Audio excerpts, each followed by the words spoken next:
اشارتاً میں عرض کروں گا کہ ایک تو آپ نے اپنی گفتگو کے آغاز میں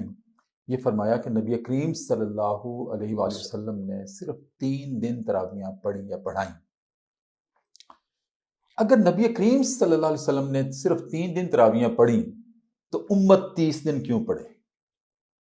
بڑا خوبصورت سوال ہے۔ ویسے استاد جی اللہ تعالیٰ آپ کو آپ کی عمر میں برکت دے، آپ کے علم میں برکت دے، آپ کے الہام میں برکت دے۔ کہ مجھے بھی اکثر لوگوں نے جو کمنٹس دیے ہیں وہ یہ دیے ہیں کہ جو استاد محترم آپ سے سوال کرتے ہیں وہ آپ کی گفتگو کو کوزے میں بند کر دیتی ہیں۔ تو اللہ کا شکر ہے کہ اللہ تعالیٰ نے آپ کو یہ ملکہ عطا کیا ہے، اور اللہ تعالیٰ اس ملکے میں اور بھی ترقی دے، آپ کو برکت دے تاکہ امت کو خیریں ملیں۔ میں تو جلدی میں بات بہت کرتا ہوں، لیکن میں کوشش کرتا ہوں کہ سمیٹ لوں ساری باتیں، کیونکہ ایک سپارہ ہے، اس سپارے میں بہت سی باتیں آتی ہیں، لیکن کچھ باتیں آپ کی اتنی اہم ہوتی ہیں تو میں چاہتا ہوں کہ مزید کھول کے اس میں نبی کریم رؤوف الرحیم صلی اللہ علیہ وسلم نے 30 دن کو ہمارے لیے کوئی واجب تو قرار نہیں دیا۔ پہلی بات تو یہ تراویح نہ ہمارے لیے واجب ہے نہ ہمارے لیے فرض ہے، لیکن قرآن کا مہینہ ہے، اور اس مہینے میں علیکم بسنتی و سنت الخلفاء الراشدین المہدیین، سیدنا عمر فاروق رضی اللہ عنہ نے اگر اس عمل کو زندہ کیا ہے، اور بہت سی ایسی احادیث ہیں جس میں آپ سم کی وصایا کو بعد میں پورا کیا گیا ہے کہ اخرجوا اليہود والنصارى فی جزیرۃ العرب، تو کیا خیال ہے کہ پھر حضور نے تو اپنے زمانے میں یہود و نصارہ کو مکہ و مدینہ سے باہر نہیں نکالا، بعد میں نکالنے کا کس کو حق حاصل ہے اور اختیار حاصل ہے؟ وصیت پر عمل کیا سیدنا عمر فاروق نے، اور آج تک یہود و نصارہ کا داخلہ مکہ و مکرمہ حدود حرم میں، حدود مسجد نبوی میں بند ہے،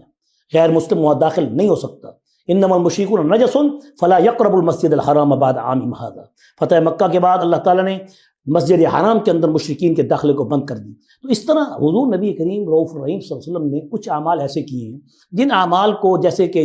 سیدنا عثمان نے آذان جو دوسری جمعے کی جو اجرا ہے تو اس کو کیا ہم بدعت کہیں گے؟ ایسی بات نہیں ہے، اس لیے کہ کچھ معاملات ایسے ہیں کہ سیدنا علی مرتضیٰ رضی اللہ عنہ جو کہ شیر خدا داماد رسول، وہ خود کہتے ہیں جس وقت مسجد بھری ہوئی تھی، حضرت ابی بن کعب رضی اللہ عنہ کی امامت میں لوگ کھڑے ہو کر قرآن کو سن رہے تھے، تو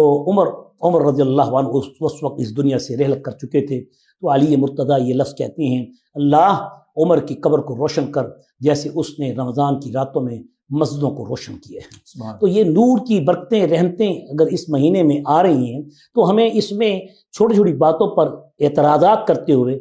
اور تراویح سے روکنے کی یہ بات کہتے ہوئے کہ یہ بدعت ہے بدعت ہے بدعت ہے، کیا اس میں ان کو یہ سمجھ نہیں آتی کہ شہر رمضان الذی انزل فیہ القرآن؟ کیا انہیں معلوم نہیں کہ نور رمضان، نور قرآن، نور برہان، تینوں کے اللہ تعالیٰ نے اس مہینے کے اندر لیلۃ القدر اور پھر قیام اللیل، اگر آپ اس کو یوں ثابت کریں کہ یہ